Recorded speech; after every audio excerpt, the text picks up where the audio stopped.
Hey everyone, welcome to week 4. For this discussion, I chose to examine 3 separate resources, 1 from Oxford Scholarship and 2 from Project Muse.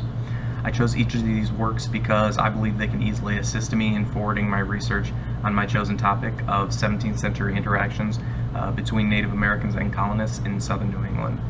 The first work I chose to explore was A Little Commonwealth, Family Life in Plymouth Colony by John Damos. This is a work that breaks down more aspects of social and family life more than anything in Plymouth Colony. For this book, Damos gathers information from physical artifacts, wills, estate inventories, and a variety of legal and official enactments. The work explores first the actual physical setting of Plymouth Colony, then moves on to breaking down the family structures of families within the colony. And finally, specific individuals are studied in order to explore personal development that would be influenced by living in Plymouth. This work also pertains to a lot of the things that are about my chosen topic that I feel less confident about, so I appreciated the resource a lot. It had a lot of useful information for me. The second work I explored is For Whom, With Whom Should We Reframe Plymouth 1620 by Jim Egan.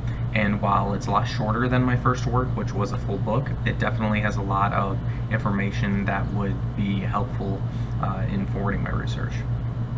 This work revolves around trying to figure out how we should perceive Plymouth Colony and from what angle we really should be coming at the topic from. Egan suggests we need to reframe our viewpoint into one that is factual and isn't just so European-based. He also points out that we shouldn't necessarily be highlighting Plymouth Colony in the way that we are. It was an incredibly important part of American history, but we don't necessarily need to view Plymouth Colony in the same way that we currently do. That's a really big theme throughout the work. The final work I decided to examine for this discussion is Treacherous Waters, Tisquantum, The Red Atlantic, and Beginnings of Plymouth Colony by Neil Salisbury. I was surprised to see that this work contains a lot of the same themes as my own research, just as the second resource I examined here did. Within the resource, Salisbury challenges other historians in saying that Tisquantum or Squanto was set to lead his people in resisting interactions with European colonists by the time he spent kidnapped in Europe.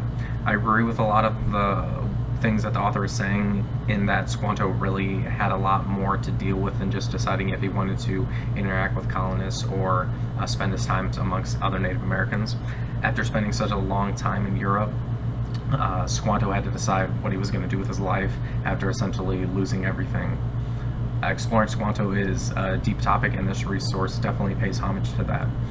Again, thank you for viewing my discussion this week, and I look forward to taking a look at everybody else's.